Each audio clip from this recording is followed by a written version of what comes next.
Hər vaxt xeyir olsun dəyərli izləyicilərimiz. Bu gün oktyabrın 6-sı da yenidən qızıl rekord səviyyəyə, yəni 3945-lərə qədər yüksəldi. Hətta biz bunu bir həftə bundan qabul etmişdik. 3986-lar da zəbətdə var. Bugün nələr baş verdi ki, qızıl bu qədər yüksəldi dolların qarşısında?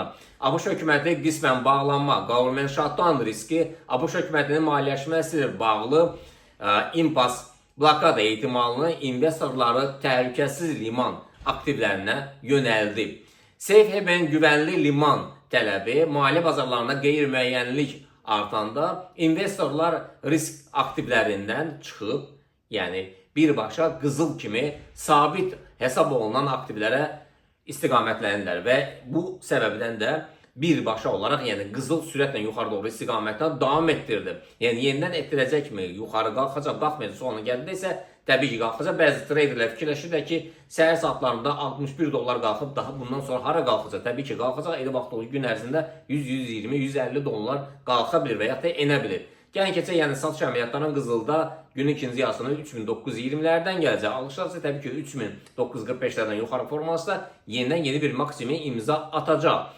Keçək biz Bitcoin'e biz keçən həftə demişdik ki 125'lərdən çatacaq və bu dəfə 125'lərdən daha yuxarı qalxdı və növbəti hədəflər 128, 131'lərdir. Bugün alışlar 124-500'lərdən, satışlar isə 122-700'lərdən. Nə üçün? Satışları, yəni bir sual olunur ki, siz bu qədər əminliklə Bitcoin'i proqnozlaşdırırsınız, yəni bu analizləri verirsiniz. Nə üçün də satış əməliyyatları, alternativ ssenari mütləq olmalıdır. Nə üçün korreksiyalar mövcuddur və 100% heç nə yoxdur. Keçək biz Crudo ilə səhər saatlarından 1 dollar olaraq, yəni bu xəbərdən istifadə edib, yəni neftə 1 dollar qepdən yuxarıda açıldı və bu qepi bugün bağlayacaqmı, bağlamayacaq sonra gəlirsə future spotlardan söhbət gedir. Yəni 66-15'lər, 20'lərdən sonra formalaşsa alışlar olacaq. Əks halda isə 65-40'lardan formalaşsa qepi bağlayacaq. Keçək funtun dolları, evron dolları rəqabətinə. Bunlar dollar qarşısında zəiflədilər. Dollar bunların qarşısında möhkəmləndi. Yəni eyni zamanda dollar, Yaponiya dollar, frank da yüksəldi.